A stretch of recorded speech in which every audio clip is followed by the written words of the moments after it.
Vous écoutez les podcasts du Centre Oscar Lambret. Bonjour Audrey. Bonjour. On est là aujourd'hui pour parler des cancers héréditaires. Mais avant de te demander de te présenter, je vais poser un petit peu le contexte. On dénombre un peu plus de 60 000 cas de cancer du sein en France. Et parmi eux, environ 5% des cas de cancer du sein sont héréditaires. C'est-à-dire qu'on observe la présence d'une altération génétique dès la naissance. On parle alors de mutation génétique, qu'elle soit identifiée ou non.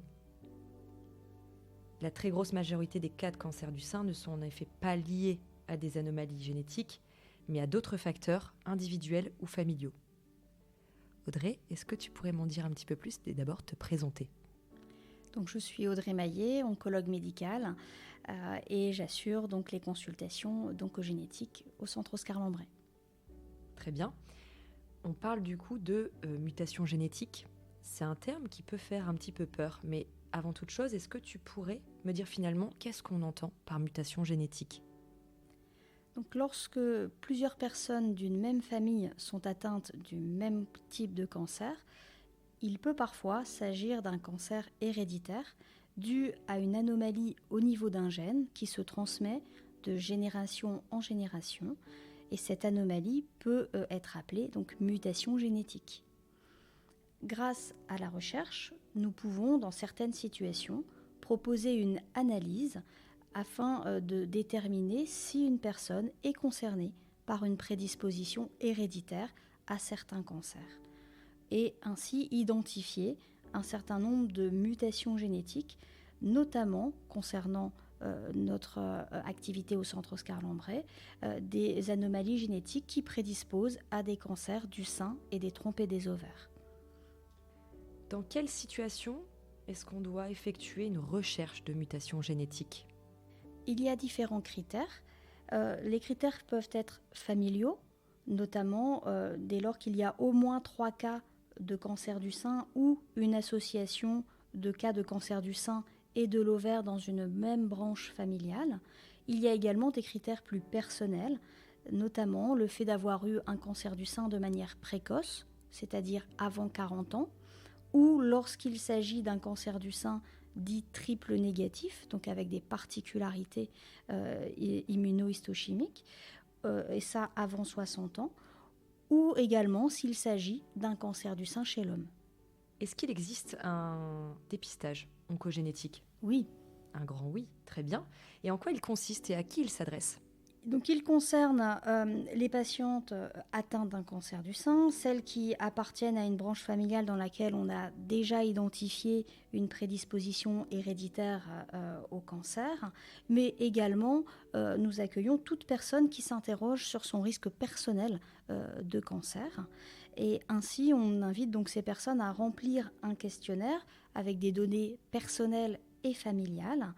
À la réception de ce questionnaire rempli, on établit l'arbre généalogique et les données sont analysées pour orienter la prise en charge de manière la plus adaptée possible à la situation personnelle et familiale. Ça peut être une indication d'analyse génétique. Dans tous les cas, il y aura des recommandations de surveillance et parfois également la prescription d'examens paracliniques. Et si une mutation des gènes BRCA est retrouvée chez une patiente, quelle est la surveillance et quelle est la prise en charge qu'on va lui proposer ? À titre personnel, si une personne est porteuse d'une mutation constitutionnelle BRCA1 ou 2, cela signifie qu'elle est porteuse d'une prédisposition héréditaire au cancer du sein et des trompes et des ovaires. On remet alors un programme personnalisé de suivi avec des recommandations de dépistage et de prévention et on lui propose d'intégrer notre réseau régional de suivi. Pour les patientes qu'on appelle indemnes, c'est-à-dire qui n'ont pas présenté de cancer, alors on propose à partir de l'âge de 30 ans une surveillance clinique tous les 6 mois, donc une palpation mammaire auprès d'un gynécologue ou du médecin de leur choix, tous les 6 mois, et une surveillance par imagerie, par IRM mammaire et mammographie tous les ans. Et ça, jusqu'à 65 ans, qui est l'âge auquel on fait un point avant de passer plutôt à une mammographie annuelle.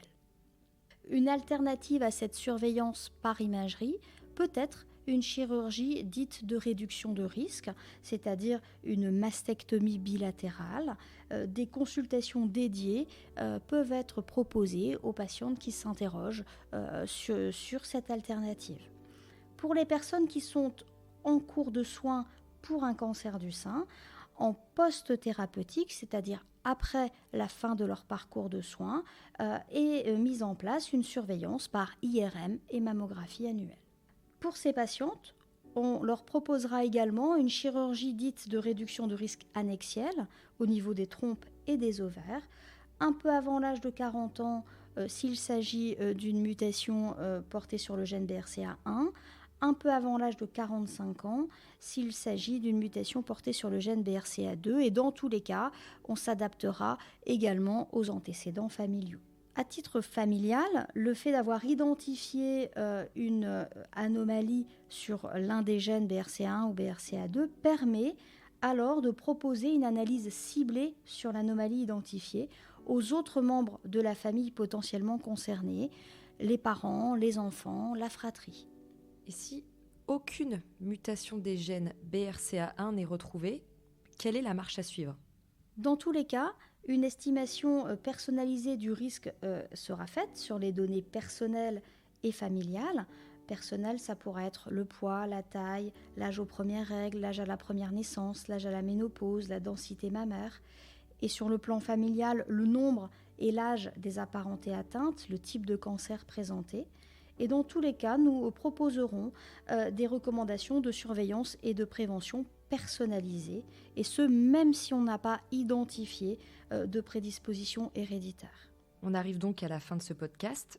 Est-ce que tu aurais envie de dire quelque chose aux femmes ? Quel est le message, selon toi, vraiment à faire passer aujourd'hui ? Tout d'abord que si plusieurs cas de cancer du sein peuvent survenir dans une même famille et faire penser à une hérédité, il faut bien comprendre qu'une anomalie génétique n'est finalement retrouvée que dans 5% des cas de cancer du sein. Et que être porteur d'une anomalie génétique qui prédispose au cancer ne signifie pas qu'on va obligatoirement développer un cancer, mais cela signifie qu'on a un risque plus important que la population générale et qu'on relève donc d'une surveillance particulière. Enfin, toute patiente qui s'interroge sur son propre risque de cancer du sein peut prendre contact au centre Oscar Lambret pour qu'une estimation personnalisée et que des recommandations de surveillance adaptées lui soient proposées. Merci Audrey pour le temps accordé et pour nous avoir renseignés sur cette thématique des cancers héréditaires. Merci d'avoir pris le temps d'écouter ce podcast. Si vous avez des questions, n'hésitez pas à nous contacter via le formulaire sur le site internet qui se retrouve en bas de page dans la rubrique « Questions fréquentes ». L'adresse du site www.centreoscarlambret.fr.